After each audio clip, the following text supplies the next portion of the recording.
Hello to all my wonderful subscribers, devout disciples, viewers, all students, welcome.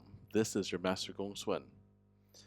In today's episode, we will continue our discussion of Taoist meditation, a compilation compiled and translated by Thomas Cleary. The first part is called The Cultivation of Realization. In today's episode, we have a very special topic, dreams. I'm sure you all have thought about it, wondered about its very nature, and you've even studied it too.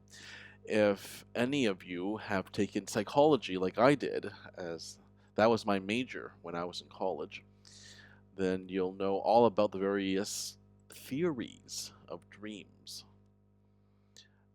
But we in Taoism, we know for a fact that there are only there's only two reasons for dreams. Number one is your mind trying to tell you something. For example, when you're awake, you are controlled by your monkey brain, meaning that you're jumping around from irrelevant thought to irrelevant thought. And then after that, you are thinking too much, and your mind is not quieted, has not quieted down enough to actually hear what your subconscious is saying, the truth that the subconscious is expounding. And that's what happens when you're dreaming, because when you're dreaming, you can finally hear a truth that you yourself have been trying to tell yourself all along. That's one reason of dreaming.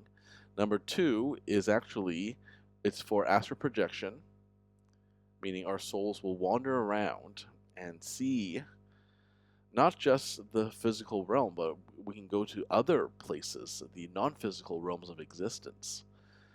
And we could also meet loved ones who have departed. We can reunite with loved ones. Sometimes they come to us when their spirits come to us in dreams, because that's the only way they can come, right? Because it's been so long since they've been gone, they don't have a physical body, so how can they possibly find us in the physical realm? So they have to come to us during a time of non-physical reality, right? So they're non-physical, and when we are dreaming, we are also non-physical, so mental plane to mental plane, right? So number one is to work out a message. Number two, that our subconscious has been trying to tell us. Number two, it's for all sorts of non-physical, real activities. These are realities, right? It could be, as I mentioned, astral traveling, projecting, or meeting, like, not just loved ones, but even people we've never met before, like meeting aliens in our dreams. Some of them have mastered astral projection. All right, I'm going to read a couple things aloud here, and then we'll discuss it. This is what the Cultivation of Realization has to say about dreams. In ancient times, someone asked a master about his sleep. In a single sleep, you take in the primordial wholeness of the universe. When you wake up, you break through the going and coming of past and present. Marvelous! Is there also a way of sleep? He said there is a way. When ordinary people sleep, they first let their eyes go to sleep, then their minds. When I sleep, I first let my mind go to sleep, then my eyes. When I wake up my eyes, then my mind. By wakefulness of I see mind. When mind awakens, I do not see the world. When I do not see the world, neither do I see mind. I sleep mindlessly and awaken without minding. So let's break it down here. That last part might be a bit complex or abstract.